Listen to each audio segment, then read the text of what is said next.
Hello everyone, greetings for the day, and I welcome you all to another video by Team Insights. It is said that the beauty of the world lies in the diversity of its people, and this diversity comes from our different cultural traditions, which enriches us at the same time keeping us humble. I, Himanshu Shukla, a member of Team Insights, will be discussing art and culture and its importance and approach for UPSC Prelims 2020 exam. And with this, we also expect and we hope that you all must have seen other videos, the approach videos by our team members of geography, environment, science and tech, economy, CSAT, polity. If you have not seen those videos, please watch those videos, especially for this year, and even those who are preparing for next year, they can watch and align their preparation accordingly. Okay, the layout of this video will cover about the syllabus of the prelims, the syllabus of mains. We will analyze the trends, how the questions has been asked in last 5 years, and what have been the weightage of those questions. We will discuss why we need to know art and culture, why art and culture is important, what is the demand of the paper, what UPSC is demanding from us. Also, we will see important broad topics along with certain previous year question papers, previous year questions.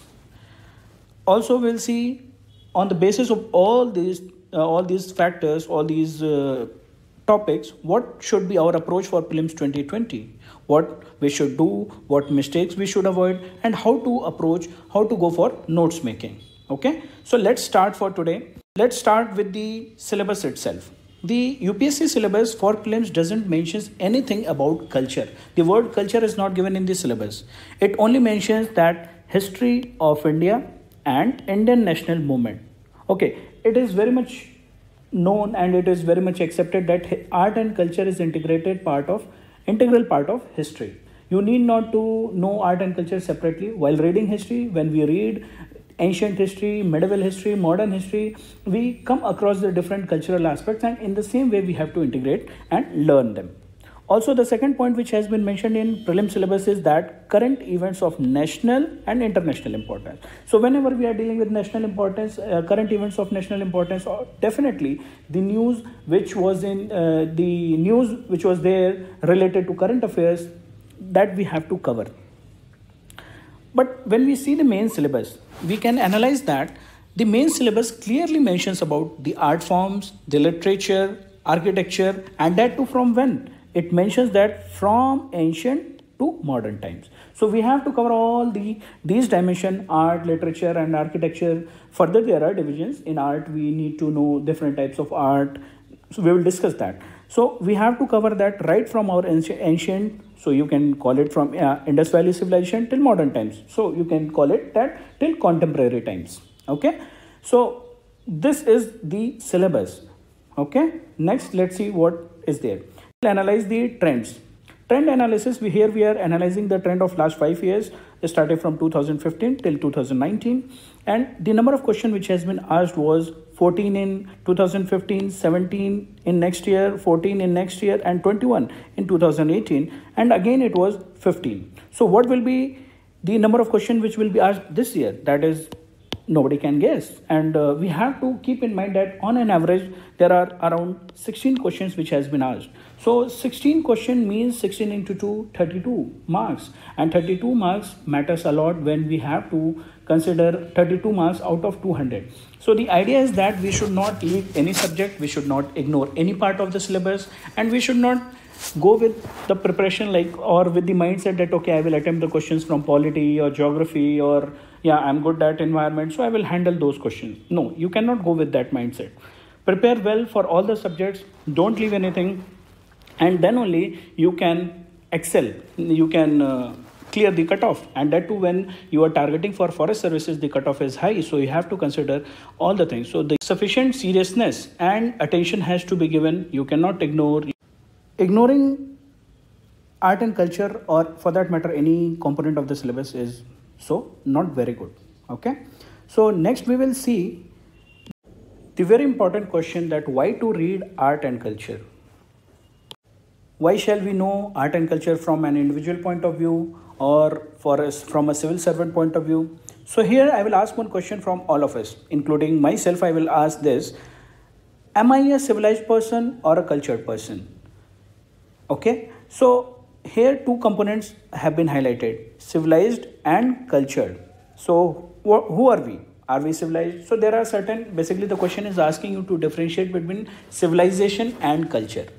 When we read books like NIUS or the basic books about civilization and culture, you will find this different, that civilization is dynamic, culture is static, and culture passes from one generation to another generation. There the progress will be slow, but in civilization the progress will be exponential. So civilization is all about reading, writing, technological development, about our progress in the society. But culture includes certain components. Religion is one of the components. Philosophies, religion, art, music, sculpture, such components are there which are core components of culture. So it is said that not all civilized people are cultured people.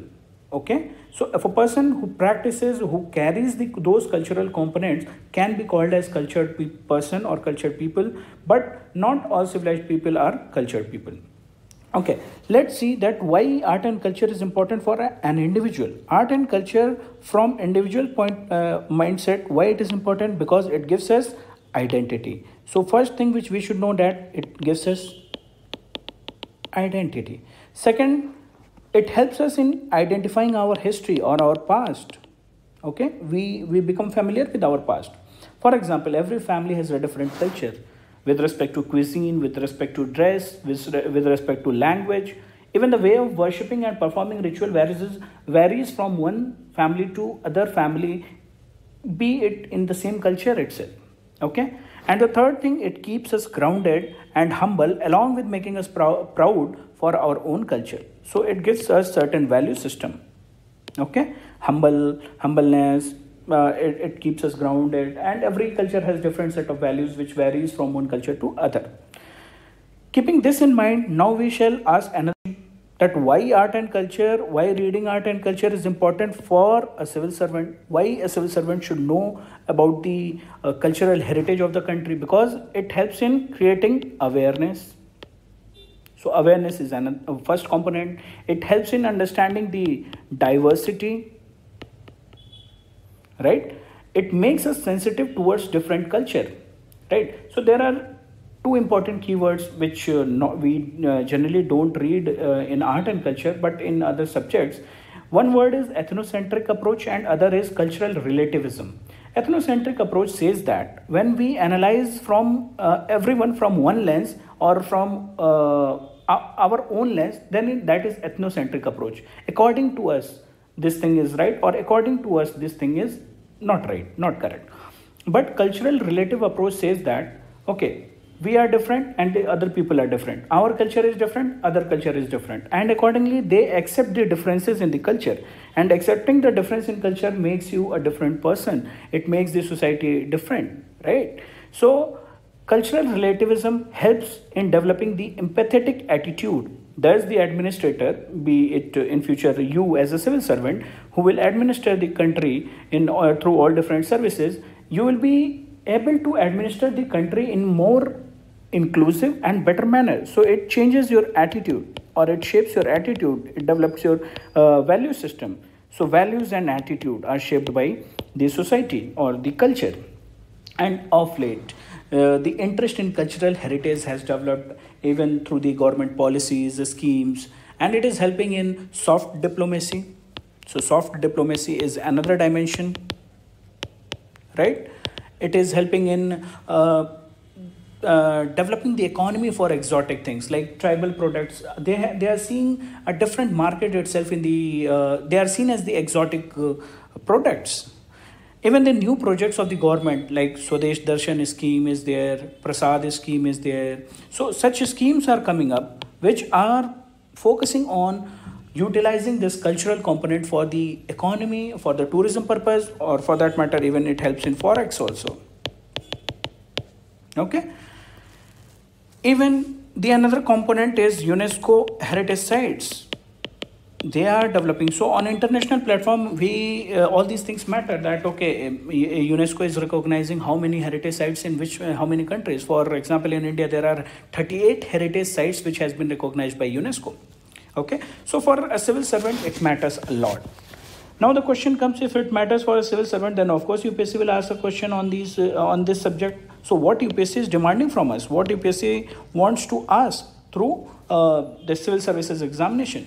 So UPSC is asking you only if you, the demand is very simple. The demand is that you should be familiarity with the country's art and culture, its types, their importance. Then it wants us to know the different feature, the important feature, the components of those cultural aspects. For example, if you know a dance, then what are the important features of that dance? Then only you can appreciate that dance. Otherwise, you won't be able to recognize. If you know about the tribal diversity, then you should know the different culture of the different tribes. Otherwise, you cannot appreciate them. You cannot include them in your policy making, right? So it wants us to know the important features and components. Third dimension, what they are asking us to know the regional diversity, or basically diversity in all form. Regional diversity, when I am talking here, it includes northeastern diversity, especially the southern Indian diversity, and the tribal India diversity. Okay, so all these things are being tested or being checked by UPSC every year, even in prelims and even in mains. Okay, so next we will see certain broad topics which has been categorized or under which the UPSC is asking questions again and again. These are the broad topics I have categorized here with respect to different arts. Okay, first category is visual art. When visual art means whatever things which we can see and we can appreciate, it has its own aesthetic importance, aesthetic value. So here the first category under visual art is your architecture. Second is painting. So when we are dealing with architecture, there are different types of architecture. Temple architecture is there, okay, from ancient time. Then your medieval architecture, Sultanate period is there. Then Mughal architecture. Then we have British architecture. Here you can call it Islamic architecture as well. Indo-Sasanic architecture. Then different regional architectures are there. So we have to read those things from different, basically whenever we are dealing all these components, we have to read it from 2 points of view. One is era wise and second is your region wise. Era wise means your chronological order. Region wise mean with respect to the geographical diversity, we need to read all those things. Same way goes with the painting also. We need to know the important chronological wise development of paintings and in different region. Kalighat painting, Rajasthani painting, Odisha's painting, Pattachitra paintings. So this way there are certain mainstream paintings and certain folk paintings. Mithila art is there, so we need to know that. Next comes performing art. These are the arts which become art when they are performed, when they are in action. For example, dance. Dance becomes art only when we perform it, right? So dance, when we read dance from art and culture point of view, we will read it from 2 dimensions. One is our classical dance. There are 8 classical dance in India. So what are those dances? What are the components of that? What are the features? Then our folk dance. There are certain important and famous folk dances which we should know. Okay, then comes our music. Music also, there are 2 broad categories, broad schools are there. Hindustani classical music is there, then your Carnatic music is there.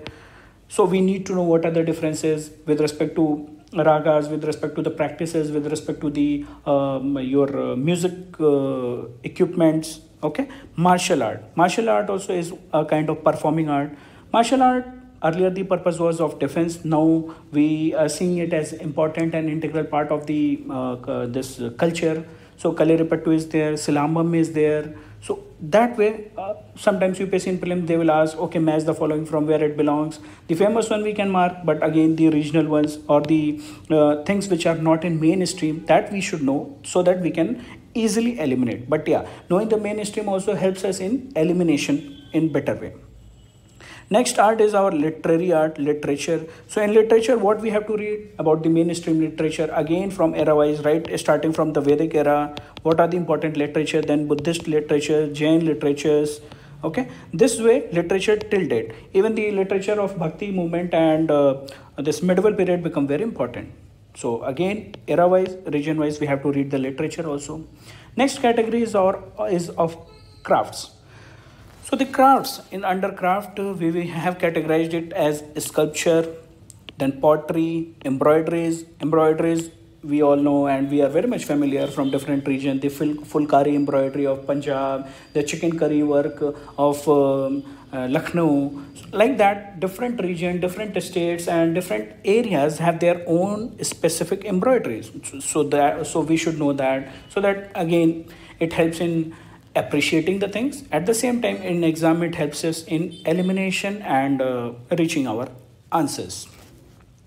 Next category here is our cultural heritage. So cultural heritage, many things comes under it. Evolutionary cultural heritage.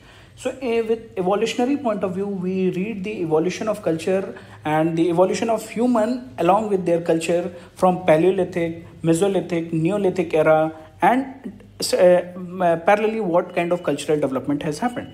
Then we read about UNESCO sites under under natural heritage sites are there, cultural heritage sites are there. So what is the importance? Why UNESCO has recognized it? What are the other sites which UNESCO has not recognized but they are important for India? They are important for the heritage and culture of India. Okay. Then with respect to all these, as I have told, that why we should know the regional variations of all these arts. Then religion. In India, we have different types of religion. We all know about the six different religions: Buddhism, Jainism, Hinduism, Islam, then Christianity. Like that, Parsis are there. So we should know the even the major religion and the minor religion. What are the problems of those religion? In May, such kind of questions will be asked that what are the problems being faced by the Parsi community in India. Okay, then only you can solve those problems, as we have discussed. From as an administrator, you should know those problems. Then only you can be inclusive in your approach, you can be empathetic in your approach. And we all know that there is a component in GS4. GS4 mentions this, that how our values and attitude will be shaped. So what are the determinants or the factors which shape our values system? So in GS4, this becomes very important. Art and culture, it shapes our attitude, it shapes our value. Okay, coming back to the broad topics, schools of philosophies are there. So there are orthodox school, heterodox schools are there. So they have said they have their own philosophy. Different leaders have been associated with that. They have their own viewpoint with respect to how to lead a life. Then comes our socio-religious movement. Under socio-religious movement, we read about Bhakti movement, we read about Sufi movement. Okay, Sufism, Bhaktism. What are the difference? Who were the important personalities? Who were the important saints of that time? What cult or what tradition was started by them? And what is the present scenario? Like that, fairs and festival and other things, calendar and other things are there, which comes under miscellaneous. So these are the broad categories. Next we will discuss about the questions from these topics. And the idea of taking question next is that not discussing those questions in detail, but giving you an overview that if we cover all these important areas or these broad topics of visual art, performing art, literary art, craft and cultural heritage, we won't miss any question. Yeah, sometimes there will be certain bouncer questions, but we need not to worry about bouncer questions, because those bouncer questions can be handled by having the knowledge of these broad topics. Okay, so in front of us this is a question from 2019, and basically the category of this question is sculpture under craft, and that, to be very specific, this has been asked from Mauryan art. So the question says that in which of the following relief sculpture inscriptions is Ranyo Ashoka or King Ashoka mentioned along with the stone portrait of Ashoka? Okay, so when we will read our standard books, it is difficult to find this question, because this question was taken from current affairs, and then it has been asked from a particular category. So here the current affairs become very important, and that too, what are the recent developments from cultural point of view when we are dealing with this art and culture. Like that, current affairs become important for every subject. Okay, so the answer here is Kanganhalli. Kanganhalli is there in Karnataka, and the stone portrait of Ashoka has been found there. Also, the name Ashoka has been written in one of the inscriptions found from Musky. So that way, there are certain things which will be in news and we have to cover. Also, this question was asked by UPSC in CDS 2014. So it is very important to revise the previous year question papers as well. So what we have seen here, the year and from which category it has been asked. Here I will also like to highlight 2-3 important things. That discussion here will reinforce that they fall under different categories, and if we are thorough, we can handle them. Second, current affairs, as I have told that linkage is important, and if current affairs we are thorough, then also we can handle. Next comes dealing with important previous year question papers. Previous year question papers, they play a very important role because we never know, sometimes questions will be repeated.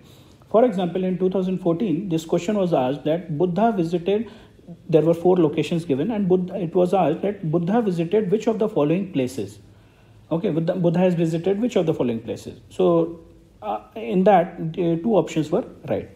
Nobody expected that the same question in the same format with the same option will be repeated or will be asked by UPSC in the next year. So in the next year, in 2015, the same question was asked. But what happened? Many people were confused about the answer because of the lack of clarity in the books.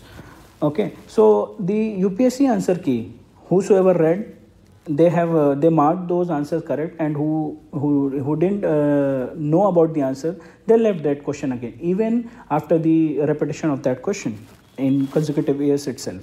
Okay, so revising the previous year question paper here becomes very important because this art and culture is very static in nature, and being static in nature, many things gets repeated, or even you can revise it through themes. Okay, take the theme, for example, here theme is Ashoka, the theme is Mauryan art. You go and revise about Mauryan art, its architecture, about the religious things which were prevalent at that time. For example, Ashoka helped the Ajivikas, he was tolerant, so he helped the Ajivikas, he helped the Buddhism, he helped in propagation of Buddhism, he sent missionaries, he sent even his daughter Sanghamitra to Sri Lanka. So that way, when you are revising the previous year question paper, take the theme and revise everything about that particular art, on that particular art and culture. Even same applies for all the subjects. Okay. Next component, that is the 4th point which I want to highlight, that when you are revising, this I will tell you in this question only, that how to take. Next I will discuss like that only.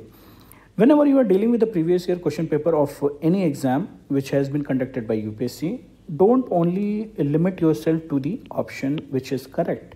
Also look about why Sanchi has been given, why Shahbaz Gari has been given, why Sohgora has been given. So here, and when you will analyze, the analysis says that this particular option belongs to from southern India. So as I told in the starting, don't only focus on the mainstream news or mainstream information. UPSC is trying to test the regional diversity, right? Regional diversity, as I told, from northeastern region, from southern region, and from tribal area, they are trying to ask, and they are trying to test you.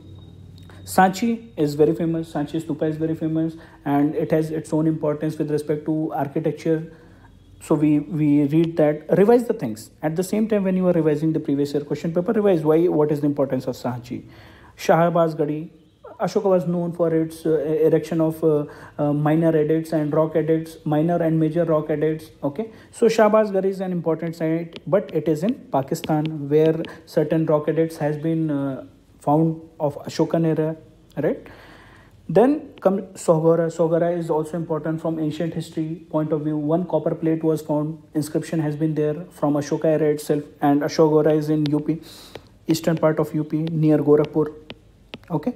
The idea here of discussing all these options is that when you have to revise on your own, revise like this. Don't leave any option. That way your preparation will become inclusive and it will be more smart in nature. So this smartness, when toppers or when anyone or any of the mentor will tell you that do a smart study, this is the smart study which we should do. Okay, let's shift to next question. Next question is about Buddhism, which comes under the category of religion, and again it was asked in 2019. Here the 3 statements has been given, and the 3 statements says that first one is saying deification of Buddha, second, treading the path of Bodhisattvas, image worship of rituals. Which of these 3 features are the features of Mahayana Buddhism? Okay, before discussing the answer, when you will read any important book, you will realize that Hinayana Buddhism, Mahayana Buddhism, Vajrayana Buddhism, what are the components of those three, you will read in all the books.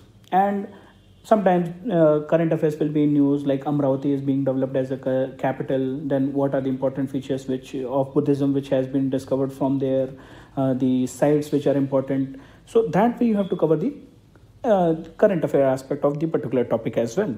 Okay, so Mahayana Buddhism and Hinayana Buddhism, the features you can find it easily in all the static books which you are reading. Okay, so here the answer is D, 1, 2, 3.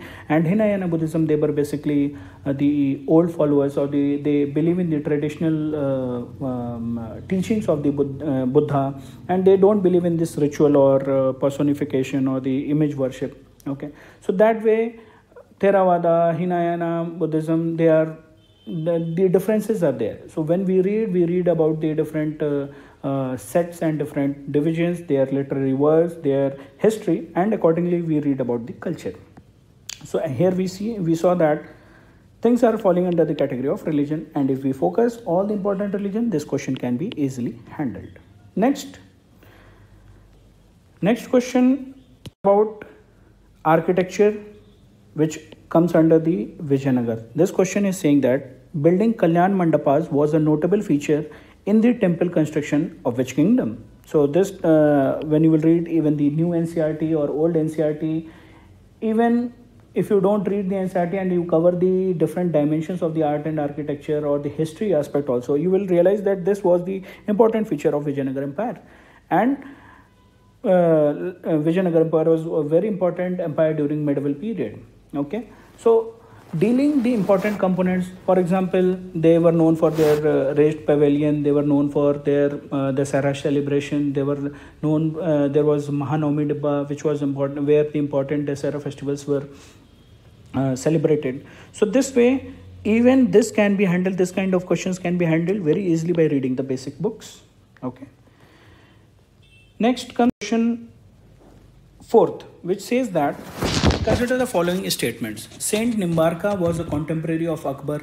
Second statement is saying Saint Kabir was greatly influenced by Sheikh Ahmad Sirhindi.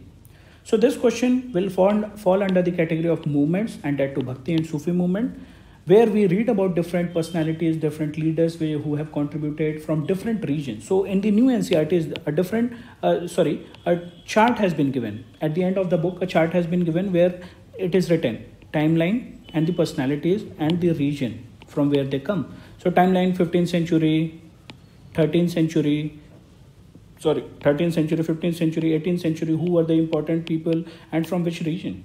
Even you read this table, then also you can handle this. For example, Akbar came into prominence around 1556. So 16th century he came. Saint Nimbarka was there in 13th century, and that too from southern India. So how they can be contemporary? So if you know the basic history, you can eliminate this. Okay, first option gone. Saint Kabir was greatly influenced by Sheikh Ahmad Sirhindi. One person is from Bhakti movement, other person is from Sufi movement. Of course, they can influence in each other, and they have got influenced in the past. But again here, what matters? Timeline matters. Saint Kabir was there in 14th to 15th century. He was there in 15th to 16th century. So of course he can be influenced, but it depends the timeline. It depends on the region as well. So this question was also can be eliminated with the knowledge of the timeline, with the knowledge of the chronology. Okay. Next question says that with the reference of Mia Tansen, which of the following statement is not correct? Okay, so be very careful when UPSC is asking not correct or incorrect. So they will either highlight it, or you have to be very carefully. Sometimes they will make it bold so that it can be identified. But while reading questions, you have to be very careful. Okay, this question, this personality again belongs from the category of music, and that to Hindustani classical music. Okay, he has played very important contribution. He has contributed in the development of ragas and propagating the music of Hindustani classical music, the style of Dhrupad. Okay. Now comes, do we read about Mia Tansen in our regular books or regular static books? No. generally we don't read. Either we know him through our mythological, not mythological, through stories, or we have read him or we have seen him if we belong from that particular region, or sometimes there will be certain news associated with the personalities or the important, let's say Drupad would be in news, so we will read about his contribution.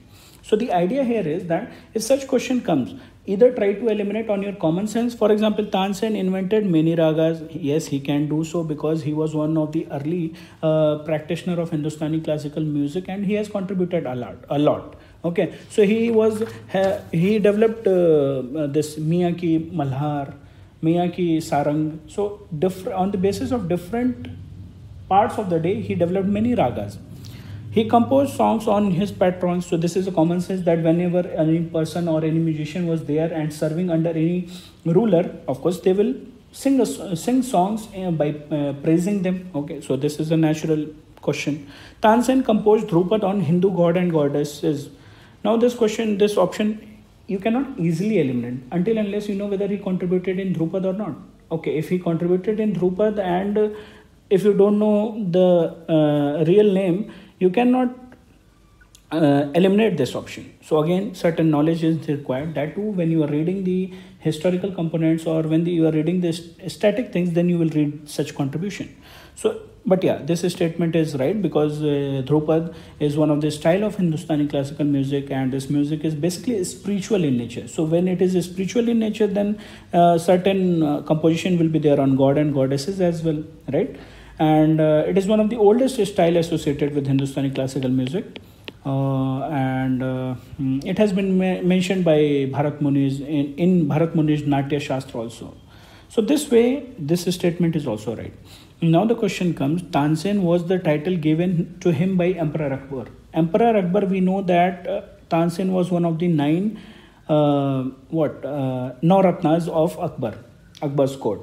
Now it is easy to get trapped in this question until unless we have knowledge. So when you know this kind of questions are coming in exam, either you know, then only attempt, otherwise don't attempt because it is risky.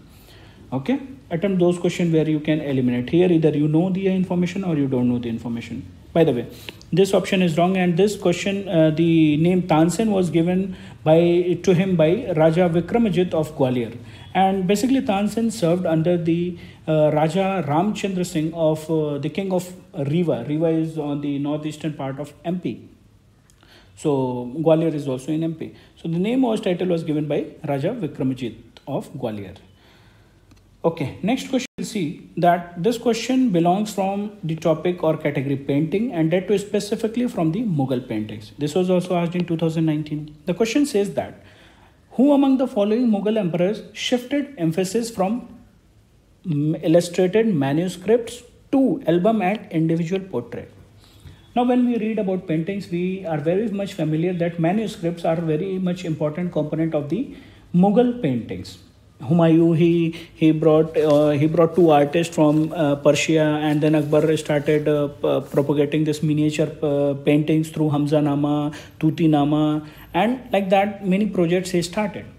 But the followers, the successors of Akbar, they started developing interest in portrait. So Jahangir very much he became very much interested in these portrait paintings. Basically, he became addicted of portrait, as the people in modern day, they are addicted of selfies. He became addicted of portraits, right? So that way the answer here will be Jahangir.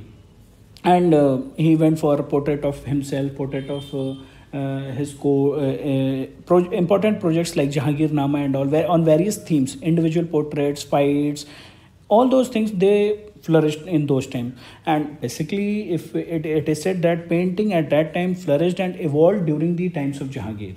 Okay, so this way, again, this question can be handled if you have basic knowledge of painting and the diversities, either era wise or region wise.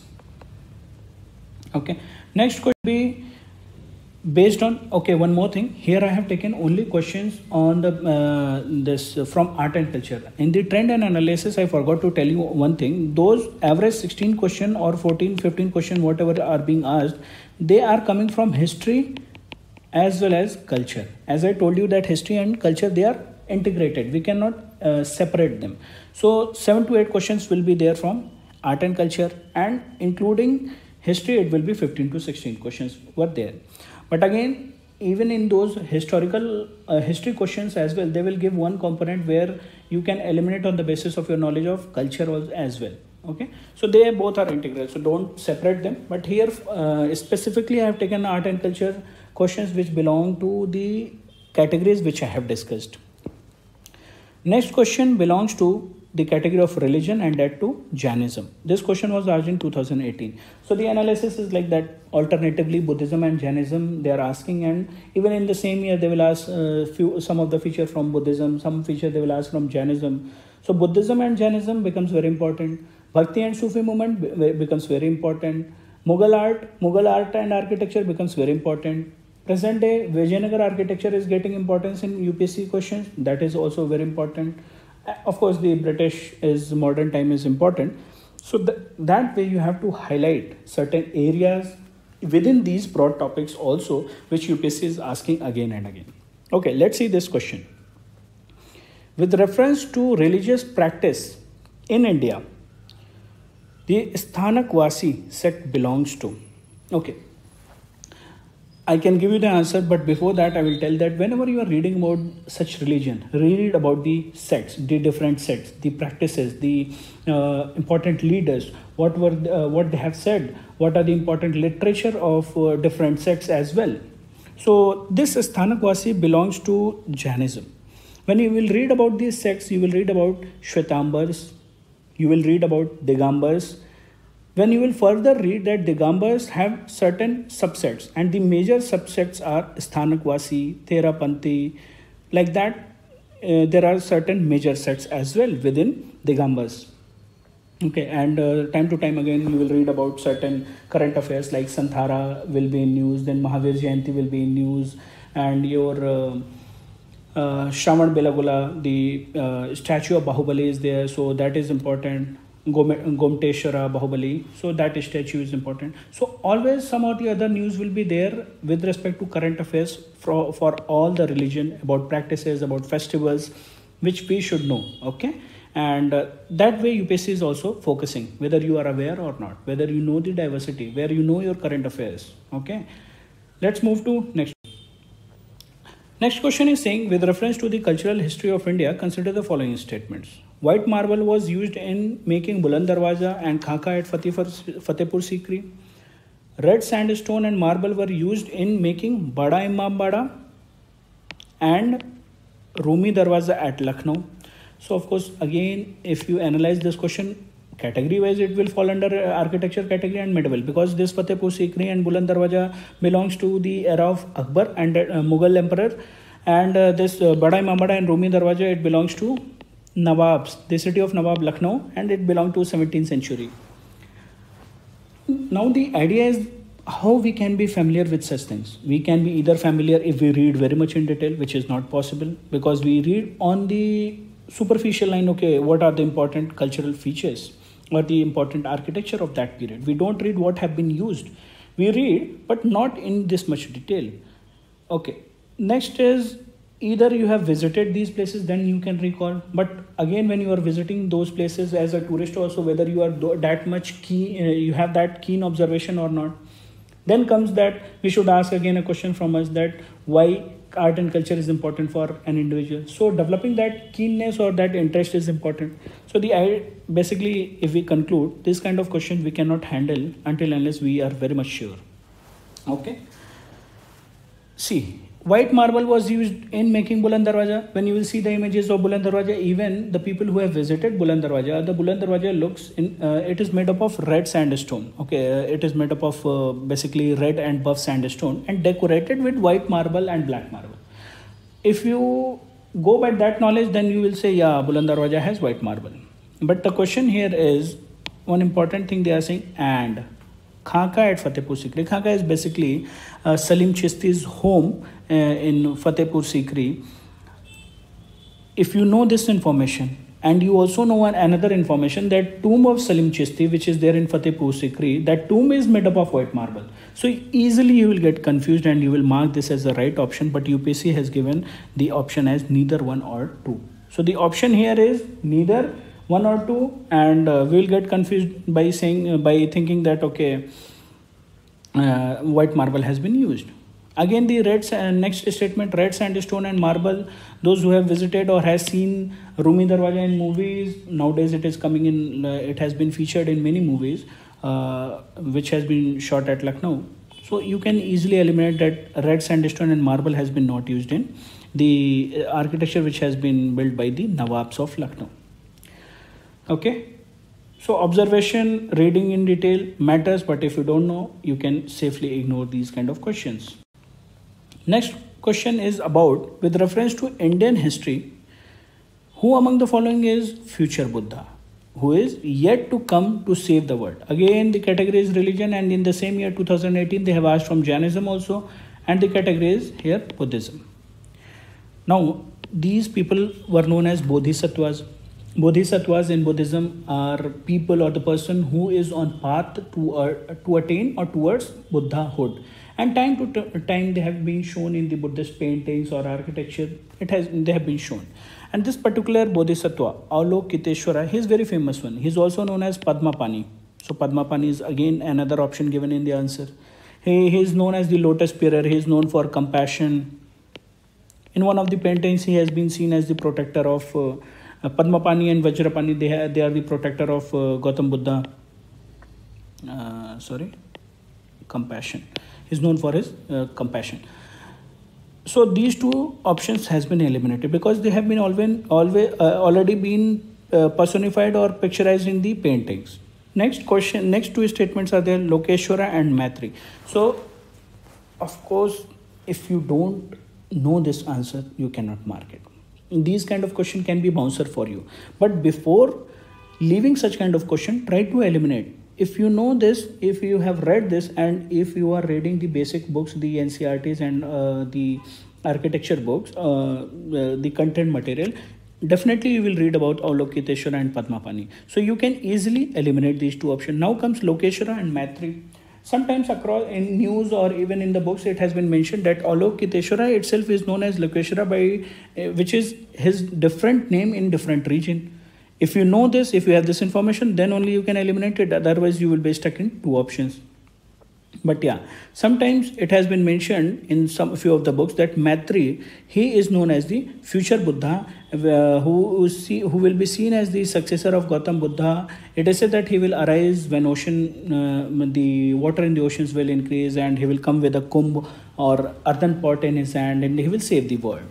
So that way the logical elimination matters, that to when you will read it thoroughly, the different components and different categories which we have discussed in the starting of this video. Okay. Next important question is left is with respect to crafts versus heritage. This question was also asked in 2018 and the category is embroidery. Okay. The question here is saying with respect to match the following. Puttukkoli shawls, Tamil Nadu. Sujni embroidery, Maharashtra. Jamdani sarees, Karnataka.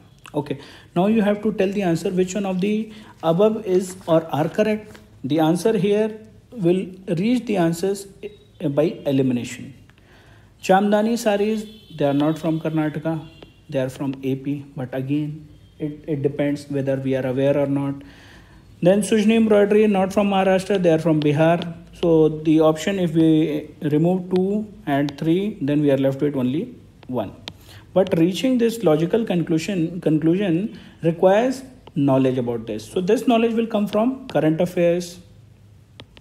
It will come from your regional awareness. If at least you know about your regional embroideries, the culture, the cultural aspects, so that you will be able to eliminate your own things. Sometimes in current affairs, the GI tags will be in news. Certain things which are under threat, they will be in news. So if you are aware about that, then you can eliminate that. That's why you see the option belongs from Bihar, Tamil Nadu, Andhra Pradesh, Maharashtra, Karnataka. So that at least they are checking whether are you aware of your art and culture, the components of art and culture from your region or not. Okay. So we have seen 10 questions. The idea of discussing these 10 questions is that what we have reached, what is the conclusion? The conclusion is that the questions are factual in nature, right? The questions are factual, one thing, fine. But what is the idea? Shall we leave? No. As we have seen, at least cover the broad categories. So we cannot leave anything in any subject. Next comes that guesswork is risky. So whenever you are going for guesswork, that is highly no. You should not go for guesswork. Of course, few questions will be bounces, but it will be same for everyone. But you don't get trapped there to make it a negative count. So what you should do, you should save time on those questions and which you cannot mark, and you should not mark with your gut feeling. So gut feeling or guesswork is strict no. And don't depend on your luck, and especially during the main exam. For example, what you can maximum do is the calculated risk,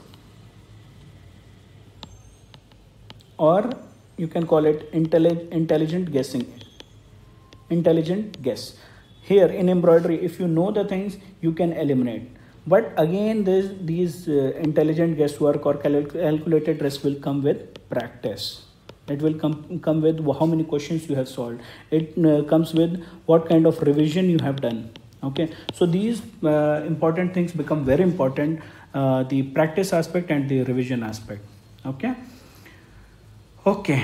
so after discussing these broad topics, after discussing the important which come under the broad topics, the idea at the next question in front of us is what should be our approach, what should be our work on, what all we should do for prelims 2020, and that too keeping in mind that no dates has been announced, and whenever on June 5th it has been decided that UPSC will announce something, but the cases are increasing. You have to be very safe and you have to take care of your health, of your family. But yeah, parallelly we have to be very practical, and we should know that what to do for all the subjects, and here we will discuss what should be our approach for prelims 2020. So whatever topics we have discussed, categories we have discussed, one thing is very clear, that we should not leave the standard books. So when we are talking about the standard books, what are the standard books? First is your NCERTs. So when we are reading, we are discussing about NCERTs, new NCERTs are there, history books are there, new NCERT history books are there from class 6 till class 12, themes part 1, themes part 2, themes part 3. We should not ignore that, and in that, while reading the chronological order, certain chapters are dedicated for the cultural components. So we have to cover those NCERT. Then one 11th class NCERT is there, which deals with the Indus Valley civilization, bronze, development of bronze in India, then Buddhist paintings, architecture. So like that, 6-7 chapters are there that we have to read. Then one NCERT is of NCERT on fine arts. So that is also, it will give us basic understanding about embroideries and different components. We will get good grip. So NCERTs are important. Also, when it comes of NCERT, another question is that whether should we read this old NCERT? Yes or no? Okay, old NCERT, reading old NCERT or Tamil Nadu state book of ancient history. See, these books become very important when we have to understand the chronological order of development of the socio-political development in from different era, and that too keeping in mind the cultural development in different socio-political development and socio-political context. So this becomes very important for mains, but yeah, for prelims it gives you very good understanding. So when you are reading it, read with both mindset. You have to read it for prelims for identifying the information, for weeding out the information, and you have to at the same time read it for mains point of view, that what kind of question can be asked from different era, from the different socio-political context. Okay, so this becomes important. Third standard book, which is the government material, NIOS and CCRT material. So CCRT again is very bulky, and the website has given the different categories. Under different categories they have given the components of culture, painting, dance, music. So it is very good material, but again you have to know how much depth you need to go. So this is a good material you can follow because the source is authentic by government. So after reading all these books, You can easily weed out the information from this. And iOS is basic material. It is about about open source, open examinations, and the book is very good. They have given like category wise science and tech development in ancient India till modern India. So this book is really good, but depth is missing. They have touched every topic, but depth is missing. Okay, but good for understanding. Next comes your the standard book, which nowadays everybody is reading, Nitin Singhania. But the question is, shall we go for Nitin Singhania directly without reading all these things? No. Nitin Singhania use it only for revision. Don't make notes. It is already in notes format. So it is in consolidated format. So use it only for revision and consolidation of knowledge. But you will understand Nitin Singhania in a better way when you will handle these new NCRTs, 11th class NCRT, old NCRT, or if you are covering NIS material. Then Nitin Singhania will be a revision material for you, not before that. Okay. Next come what to do till prelim, keeping in mind with respect to MCQs. Solving MCQ is very important. That too when you have to do the smart learning. See, smart learning here means that solve MCQs, learn from MCQs, consolidate that knowledge, revise it very well, and be ready for your exam. So this reverse engineering helps in smart learning, and that is called a smart preparation. Rather than reading each and every book, you can of course whatever sources we have discussed you have to read, but solving questions gives you more depth. It makes you more sharper.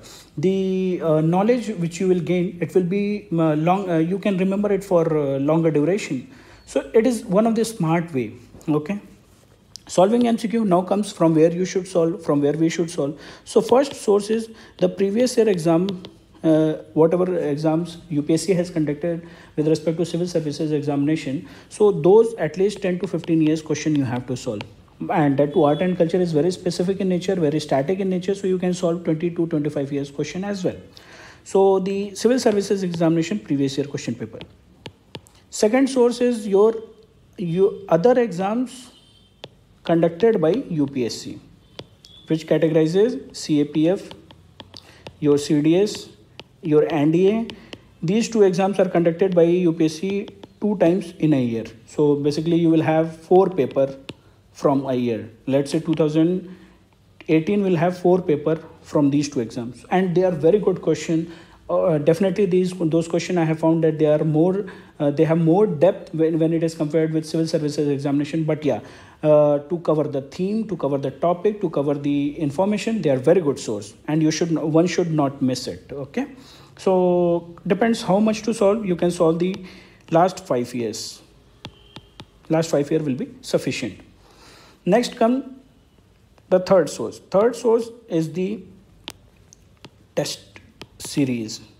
Whatever test series you are following, for example in Insights we gave around 50 test series will be there, 50 tests will be there including CSAT. So those 50 or 38 to 38, if we talk about GS itself last year, then those 38 test papers are very good source for giving taking information. It includes the questions from current affairs, includes the questions from your static portion. The question will be interlinked and it will be asked. So they become very important source for revision and for again going the smart learning way. So we have this subject-wise test book, subject-wise test. Subject-wise test is there. Then textbook-based test series is there. IPM test series is there. So take anyone, or depends on at what level you are, and read and solve as many as MCQ. Next source is very important source, and that depends on the time and that to the smartness in the way you should handle. Many times we have seen that under different categories we won't have sufficient questions to practice, and that when we are solving any test series we will have limited time, limited exposure for any particular topic. So when you have time and you are limited with the practicing of the questions, you can go, we have this question bank edited by Vinay sir for different subject. You can check on our website or you can check on our Amazon. Amazon has that. Flipkart is also selling. You can check these book published by TMH and Oxford, edited by Vinay sir for every subject. So art and culture book, the question bank covers approx question, let's say I think from 1000 to 1500 questions are there. Now the question comes, shall we solve all the questions from cover to cover? No. Whenever you are dealing with those such kind of question banks for every subject, identify those areas where at that to till prelims, when we are talking about this year prelims, 2 months are there, let's say. So you have to identify the areas which are very important, the themes, like as we have discussed, Bhakti movement, then Buddhism and Jainism. Identify those areas and solve more questions from those areas, so that no concept is left. Or if any, first is the important area which is being asked. Second, where you have less understanding. For example, there is a question bank by Evan Esser on economy, Indian economy, and the topic has been categorized as chapter wise. So if you have less understanding about inflation, then you can solve the questions on inflation and you can develop the understanding. So that way is also, learning is also very good. So this was another source. Next, we will the Insta 75 days revision plan, which we started 75 days back. It was started for this year's prelim, considering that the exams will be happening on 31st of May. Okay, but somehow the exam, we know what is happening at present.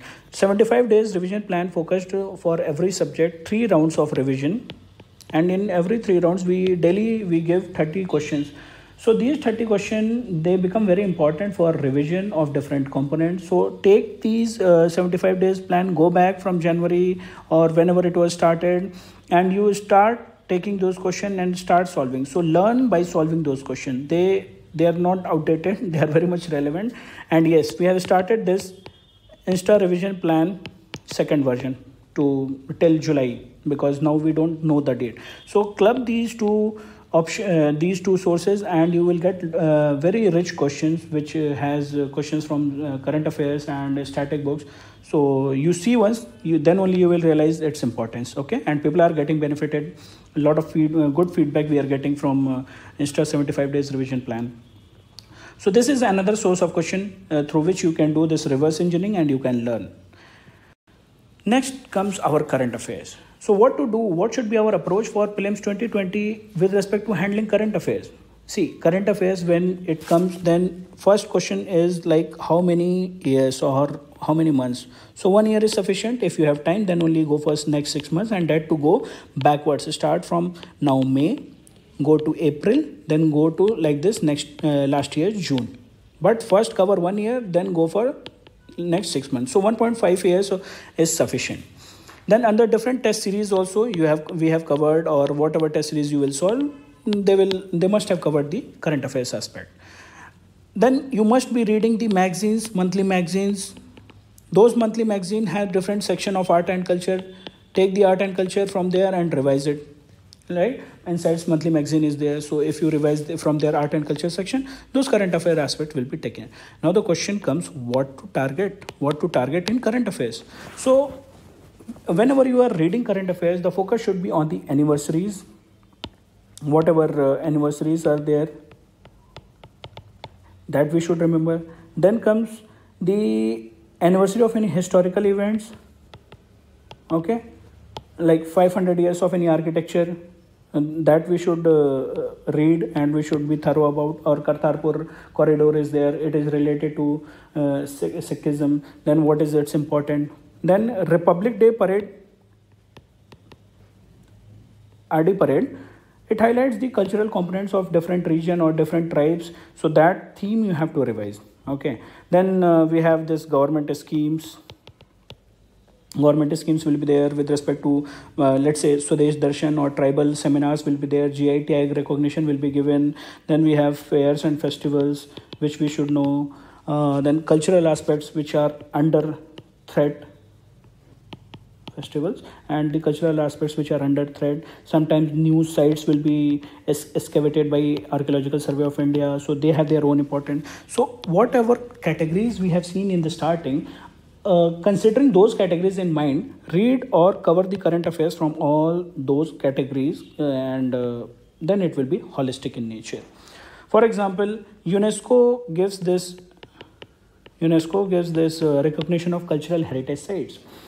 And we have read this Kanchenjunga. Kanchenjunga has been given a status under mixed category. Under the natural heritage, it has been given the status of natural heritage sites as well as the cultural heritage sites, but most of us, they know it's natural, why it is important for natural heritage, but we hardly bother to see or google or discuss what is its cultural importance. So culturally it is important for Buddhism. Culturally it is important for Lepcha, Monpa tribes. Lepcha tribes, they have their sacred areas in there, sacred lakes are there for Buddhism.